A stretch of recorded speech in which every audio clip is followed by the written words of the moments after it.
Welcome to Patches for Peace mending videos, and I'm going to show you today how to mend a pullover which has become worn at the elbows. And if you look at this pullover here, you can see that it's really become quite worn indeed. And if we flip it over, the other arm has got an actual hole in it. So the way to mend a pullover like this is to patch it. That's the easiest thing to do. These are imitation suede patches which I've bought in a haberdashery shop. They're not expensive at all. They're made of plastic,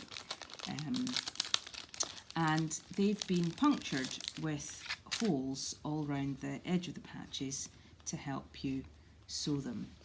They need to be placed onto the sleeves carefully. Now I just marked with a couple of pins so that I can do this more easily, but doing this yourself at home, once you've placed it straight on the sleeve, just use a pin to fix it in place and use the prefabricated holes to put your pin in and out.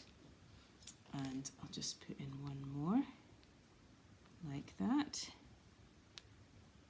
Okay, and then we're going to stitch this on using a simple running stitch, and in order to do that, I'm going to use this wool. This is a woolen jumper. It's made of pure wool, and so we want to mend it with wool. It's always important to use like for like when you're mending. Now the correct length of a sewing thread is from your elbow there to your hand. So everybody's correct sewing thread length will be different. And I want you to thread up your needle like this, and then make a small knot in the end of your thread so that it won't come through while you're sewing.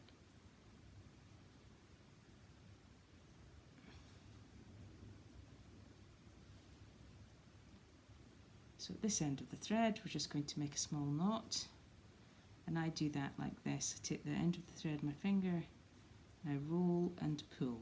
But you can tie a knot just as easily. Now, I'm going to work from the inside of the jumper. So I want to put my needle and thread. I'm putting my finger on the end so that I don't stick it through the jumper too soon. I want to put it up there, and I want to find one of these prefabricated holes. It's maybe a little tricky just doing the first one, but after that it will get a lot easier. So now I've got my one hand inside the jumper and one hand outside. There we are. Then you just very simply stitch in, catch the fabric underneath and stitch out. And you do that all the way around to make a simple running stitch.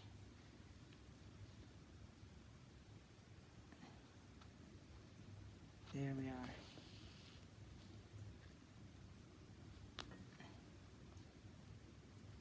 In and out, and I'll let you see that when it's finished.